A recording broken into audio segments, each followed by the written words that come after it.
सृष्टि की रचना करते हैं तो उस समय सप्त ऋषि आपस में विचार विमर्श करते हैं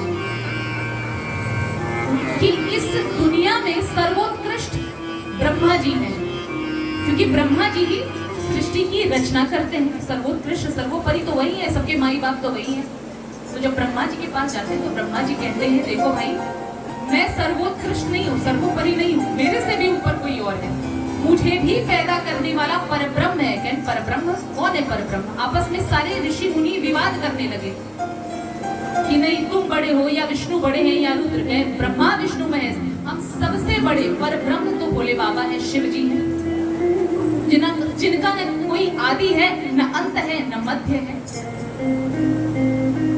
जब सृष्टि की सत्ता समाप्त हो जाती है तो उस समय भोले बाबा का ही अस्तित्व रहता है, और सृष्टि के बीच में भी, सृष्टि रूप में भी जो कुछ भी विद्यमान है भोले बाबा है।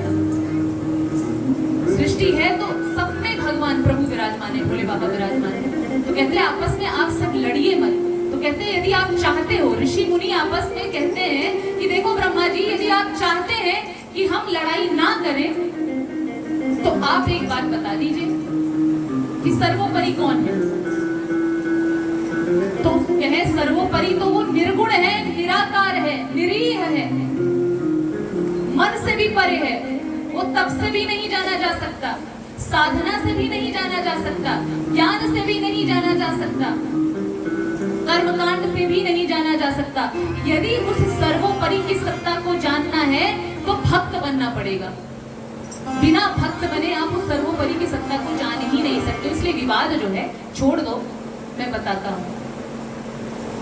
जैसे तुम लोग विवाद कर रहे हो, ऋषि मुनियों को समझाते हुए ब्रह्मा जी कहते हैं, जैसे तुम अभी सर्वोपरि के विषय में विवाद कर रहे हो कि कौन सर्वोत्कृष्ट है, कौन सबसे बड़ा है इस दुनिया में, उस पूरे ब्रह्मांड में। ब्रह्मा जी नहीं है तो कौन है? विष्णु नहीं तो कौन है? रुद्र नहीं तो कौन है? तो उसका शंका का समाधान अभी किए देता हूं। जैसे तुम लड़ रहे हो वैसे ही एक बार ब्रह्मा यानी मैं और विष्णु भी लड़ रहे थे आपस में। भगवान की माया से मोहित होकर के उन परम शक्ति सर्वे सर्वा, उन परम ब्रह्म की सत्ता की माया से मोहित होकर के मैं ब्रह्मा और विष्णु आपस में विचार विमर्श करने लगे। हमारे मतलब विचार विमर्श विवाद में परिवर्तित हो गया कि हमारे दोनों में कौन सर्वोत्कृष्ट है। ब्रह्मा कह रहे हैं मैं सबसे श्रेष्ठ हूँ, और विष्णु कह रहे हैं